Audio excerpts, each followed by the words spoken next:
Okay, continue where we left off. So we got Megavolt versus Nightmare Moon. Okay. So, Megavolt has learned about this powerful ancient being that's a pony, or more like a... Yeah, that's Nightmare Moon, of course. Yeah. The Alicorn, duh. Yeah, the ancient being Alicorn, Nightmare Moon, who's banished from the moon. So Megavolt thought he can challenge her, just so he can rebuild his reputation after his humiliating hands at Azula. I am during the whole battle at Peru.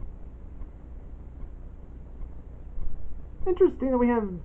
It's actually, I know this is the footage from the episode of Nightmare Night. It's basically the Equestria's or the Pony World's equivalent of Halloween. And it's interesting making it Nightmare Moon just still being Nightmare Moon, having her, flying down in a chariot.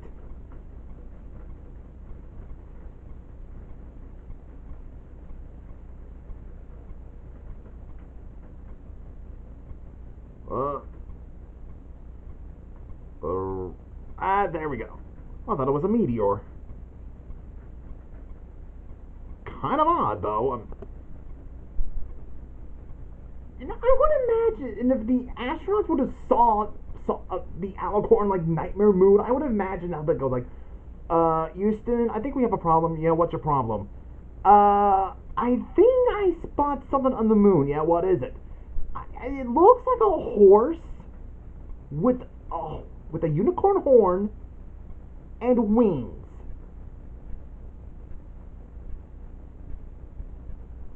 Okay, man, what have you been drinking? I would imagine that's how it went.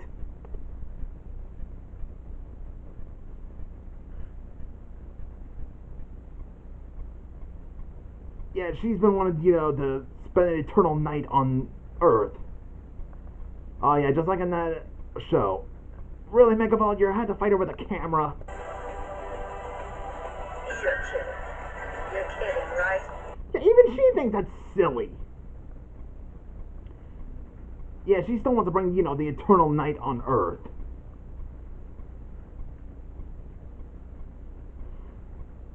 It looks like Megavolt has the one trick up his sleeve. Which...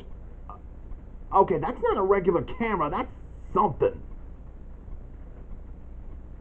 Okay, Megavolt probably had one of the elements of harmony put into his machine, put a little bit of a death on it, either like a death ray or something, each corrupting it and turn from kindness and friendship to murdering, and make her disappear.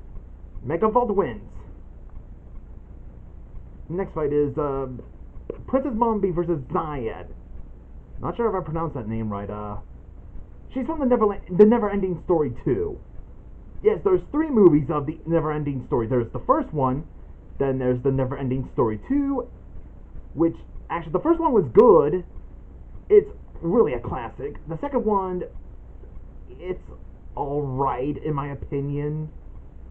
And the third one was, oh god, this one I remember the most, because this one's a bad one. I have not actually seen it. I have seen the review of it from Nostalgia Critic, and I mean, it's been like forever. It's really, really bad.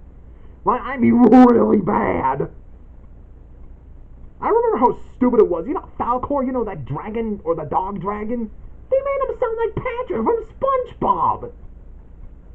And the villains are the high school bullies, where Jack Black's the main villain of the film. It's silly, I know. I'll leave the link down below to Nostalgia Critic's review of The Never-Ending Story 3.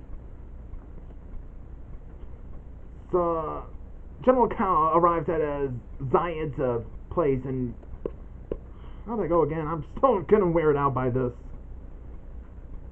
Yeah, haven't heard rumors that the prophecy child could be hiding within Jadis' faction. Well, obviously. General Kao encourages the witch Zyed. I'm still not sure if I pronounced it right. It's been forever since I've seen the reviews of them. To attack the weakest link. Which she agrees to.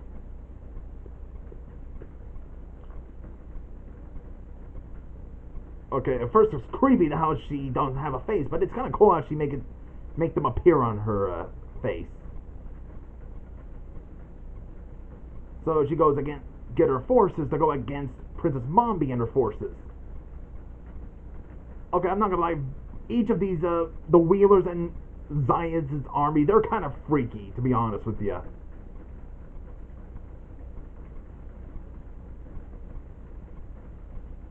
So she arrives at Mombi's palace already. And I still love Return to Oz. I'm never going to have my opinion changed. Powder Life. Huh. And it's so freaky with the whole heads collecting. Oh, the headless Mombi, the yeesh. Oh, it looks like she takes Mombi's head and Zyed wins. The next fight is Queen Narissa versus Count Olaf. I actually like in the description that Count Olaf decides to, show him that he's worthy to be in this alliance. They put it on a show. Sure, why not? Oh, so I'm sorry if you guys can't hear clearly. It's raining where I'm at. So, yeah, then Queen Narissa arrives in her old hag form, acting like one of the stage performers, but Count Olaf just managed to see through her disguise. Yeah, recognize that she is not one of his, actors. Stage performers. Oh, and she managed to get that landed configuration. And then Pinhead shows up. I love the editing that she's, shocked. Like, whoa. Well, you're kind of spooky. Yeah, look at him. Wouldn't you say him? And yet she's acting brave. Just amused and not terrified yet. What's your... Just come here and die while you still have the option of doing it quickly. Yeesh. And she makes a run for it. Oh, he's mad because now she took it. Now for the epilogue. That's actually what it said. Why not call it the interlude? Or the intermission? So, yeah, Pinhead is really upset at Count Olaf for the debacle.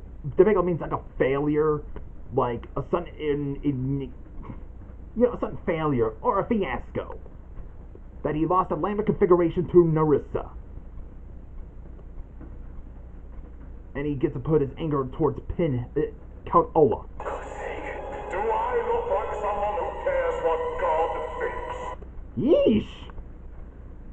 Yeah, you can tell he just doesn't care. And yeah, this is kind of sad though that Pinhead has that Count Olaf has to die. And it's kind of shocking to see. I mean, yeah, I know Count Olaf. He's from a movie that is not faithful to the book series. That is just a slap in the face of the book series, and he's kind of annoying. Which, come on, but he's Jim Carrey.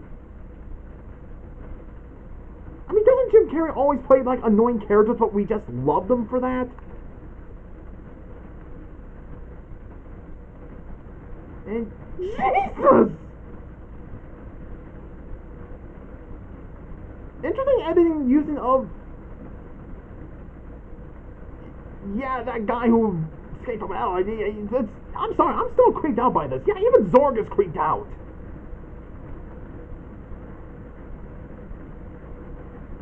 And Jesus! And he seems to be calm now. Yeesh.